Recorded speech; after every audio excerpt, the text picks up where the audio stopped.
kukamatwa kwa wanazuoni, huyu mhadhiri wa Chuo Kikuu cha Dodoma na kufunguliwa kesi ya ugaidi. Hii ina maana gani? Kwa kweli kitendo cha kukamata mwanazuoni pamoja na vijana wengi wa vyuo vikuu ambao wengi ni wanachama wa CHASO ni kitendo ambacho kinaleta masikitiko makubwa sana kwenye moyo wangu na naamini kwa watu wengi katika mataifa. Watu wanapokuwa wanazuoni ni watu wanaofundisha vyuo vikuu. Sehemu za vyuo vikuu ni mahali ambapo pa kuchallenge mind, kuchallenge fikra na kupata fikra mbadala. Vyuo vikuu vinazalisha watu wanaotakiwa kufikiri kimantiki, critical thinkers. Sasa unapo kamata wanafunzi wa vyuo vikuu au lecturer wa chuo kikuu kwa sababu ya ana mtazamo tofauti na watawala, ni hatari sana, kwa sababu sasa tunataka tuwe thinking. Dunia imebadilika kwa thinking. Mambo yote tunayoona duniani haya, maendeleo, sayansi, sasa hivi tuko kwenye ulimwengu wa IT sasa hivi, ni kwa sababu ya thinking. Na thinking inazaliwa kunapokuwa na mawazo yanayokinzana. Watu wasiofikiri hawawezi kuleta maendeleo katika jamii. Kwa hiyo kunapokuwa na thinking katikati ya jamii ndipo kwa kuna maendeleo. Kwa hiyo hili swala la kukamata wanazuoni, labda nitoe mfano mmoja. Mwaka 1975 Cambodia na mji wake mkuu ulikuwa umeshamiri sana. Kabla ya hapo kulikuwa na vita vya wenyewe kwa wenyewe, lakini ukienda katika mji mkuu wa Cambodia kulikuwa na hospitali nzuri, vyuo vizuri, business za watu, ofisi za serikali. Mji wao mkuu ulikuwa umeshamiri sana. Lakini baada ya vita vya wao kwa wao, mji ukatekwa na watu waliamini kwamba kutakuwa sasa na amani katika ule mji. Bahati mbaya ikaingia utawala ambao uliongozwa na mtu mmoja alikuwa anaitwa Pol Pot. Utawala ule ulikuwa hautaki utamaduni wa kimagharibi, ulikuwa hautaki ubepari, ulikuwa hautaki wasomi, ulikuwa hautaki watu ambao ni intellectuals. Kwa hiyo ukaja na sera ya kwamba watu wote walioko mijini waende vijijini.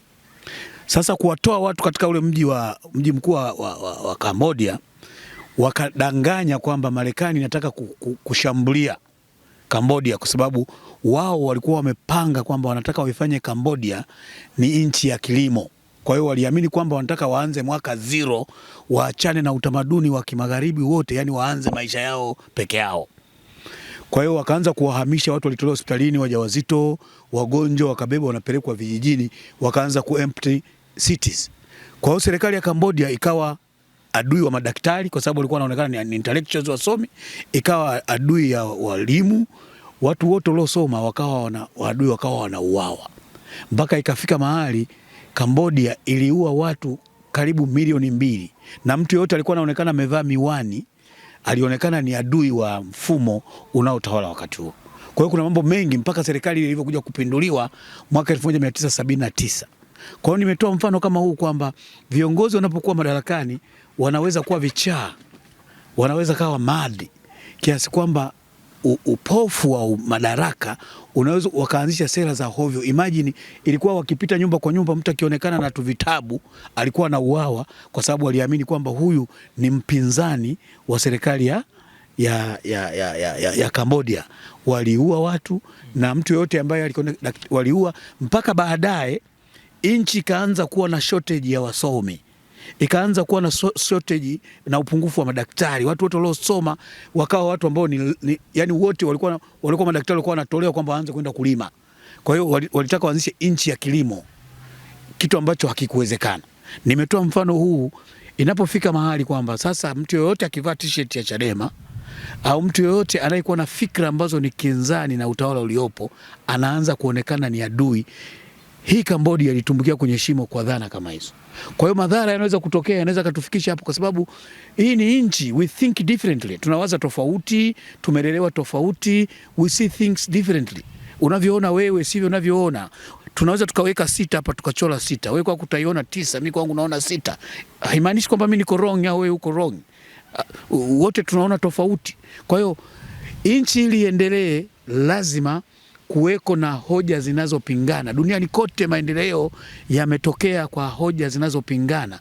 Ndio maana nchi ya mfumo wa vyama vingi, nchi ya mfumo wa vyama vingi, tunaona tofauti namna ya kuleta maendeleo na vile ambavyo watawala wanaona. Kwa hiyo kulazimisha na kuwatisha watu waanze kufikiri kama anavyofikiri au anavyofikiri kiongozi wetu wa Chama cha Mapinduzi, that's very wrong and it's not acceptable. Na Mungu ametuumba tuko unique. Ndio maana hii thumb ya kwangu hii haifanani na mtu yote duniani. Niko mimi tu. Mtu mwingine atakaye kuja atakuwa copy. Yuko Michael Jackson moja tu duniani hapa. Yuko Nyerere moja, na kila mtu yuko moja, na kila mmoja aliyopo hapa duniani ana mchango wake. Kwa hiyo inawapa credit, lakini wanapokuja wengine wana mtazamo tofauti na Chama cha Mapinduzi, wanawakamata alafu wanawapa makesi makubwa ya ugaidi. Ugaidi, neno ugaidi linakuwa abused. Ugaidi ni kitu kikubwa ambacho kungekuwa na ugaidi hapa nchi za kimagharibi kama Marekani, Uingereza na nchi zingine kubwa hizi zingekuwa zimeleta vikosi vya kujaribu kulinda maeneo kama haya. Kwa hiyo swala ugaidi sio la kulichezea. Wanaweka watu wanakaa miezi 3, miezi 4, kama ambavyo Tundu Lissu wamemweka zaidi ya mwaka moja, kesi haiendelei, haina ushahidi, and this is very dangerous. Na haya mambo walifanya watawala waliopita. Hata watu wa Cambodia baadaye serikali yao mwaka 79, huyu Pol Pot alikimbia, alipinduliwa, alienda kufia wapi huko mwaka 98 nadhani, kwa sababu watu walikataa.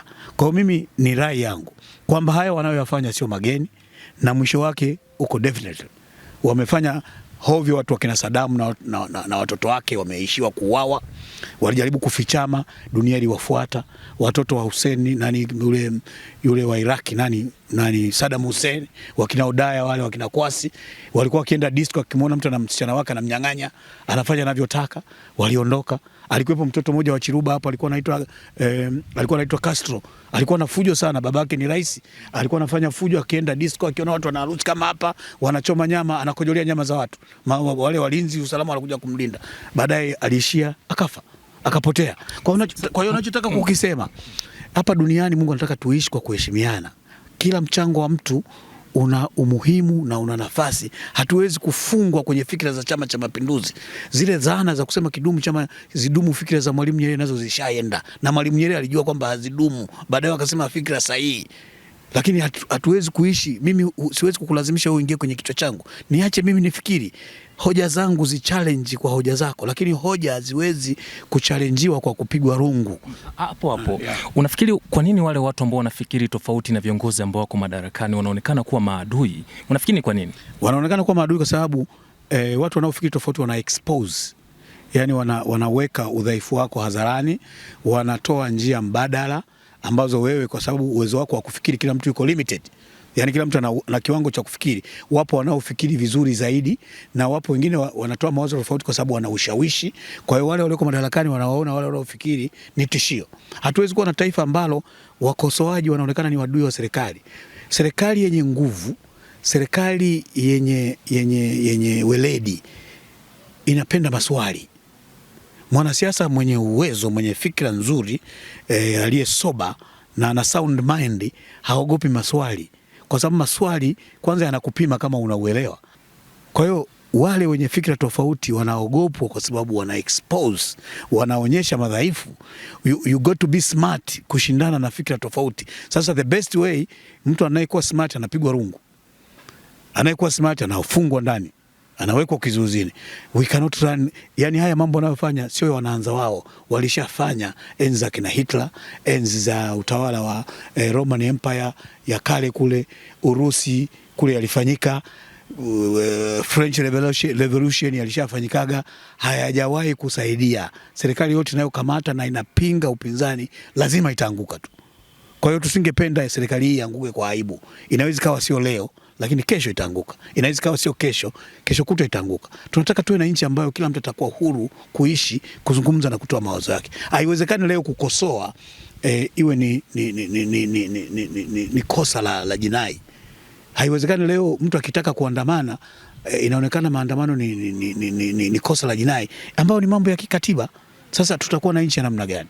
Kwa hiyo mfano wa Cambodia ni nendeni mkasome. Sasa hizi taarifa ziko nyingi. Nendeni mkasome mtu mmoja anaitwa Pol Pot, Cambodia, mambo yalivyotokea yalikuwa mambo ya hovyo sana, na nadhani tusipokuwa waangalifu, tukiwaruhusu watu waendeleze sera za ovyo ovyo, tutafikia hatua kama hiyo.